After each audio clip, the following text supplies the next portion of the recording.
Ilang beses ko yung pinagbigyan sa pagmamahal ko sa kanya. Hindi isa, dalawa, tatlo, apat.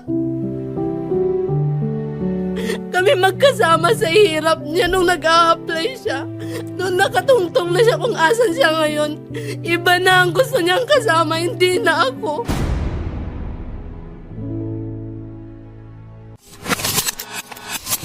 Pwedeng pakikwento, ma'am, paano ba itong nangyari? Kami po kasi, idol, magkalipin kami niyan. Alam ko po yung hirap niya, paano siya nakarating sa pagiging pulis niya, idol.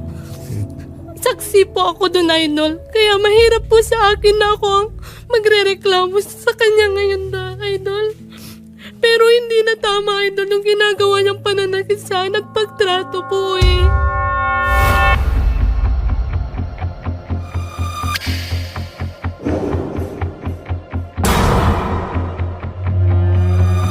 Marami na siyang video sa akin na ganyan, idol. Kaso na-delete niya nung hinawakan niya yung phone ko. So, ginawa niya yun dahil matapos kayo mag-away, tapos naglasing siya. Opo, tapos, idol. yun na yung Alam niya, idol, na kinukuhanan ko siya ng video dyan. O, baka hindi yan naka-open na. Sabi niya, hindi, pupunta nga ako sa istasyon niyo para matanggal yung firearms. So, hindi, sige, punta ka, hindi ako natatakot. Sabi pa niya dyan, idol. Well, ma'am, hiwalayan mo na talaga siya.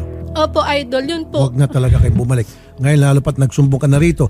Pag bumalik ka pa ron, ako, baka mas malala pang mangyari. Opo, idol. Patrolman Blam, ba't ganun ka, sir? Di ba supposed to be kayo mga pulis, yung inyong motto is to serve and protect.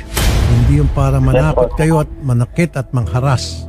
Nanuto ka ng baril, pahubad ka, pati yung ulo mo, tinutukan mo, pati bibig mo, tinutukan mo. Do you have a mental issue? Wala naman po, sir. Nalasing lang po. Nako. Pero delikado yun. Mas lalong delikado pag lasing ka. Eh paano kung nakalabit mo yung baril sa kalasingan mo? It's either nasaktan mo yung live-in partner mo o nasaktan mo sarili mo. Hindi naman po, sir. Nung magka-problema lang kami sa dahil sa pera po, sir. Kasi may binigay ako dyan, sir, na 200K for negosyo sana, sir. Kasi kulang na yung sahod ko, sir. Para may pandagdang another income kami. Ngayon, sir, nawaldas na po, sir, yung pera. Diyan po ako nagagalit po sa kanya, sir.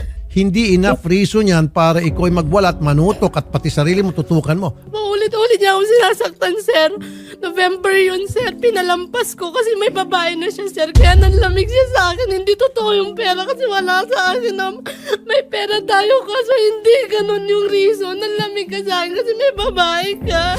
So binigyan kanya ng 200. Sir, 120 lang po. Okay. Sige, sabihin natin 120 para Apo. sa negosyo para maging patas na Apa, rito. sige, sir.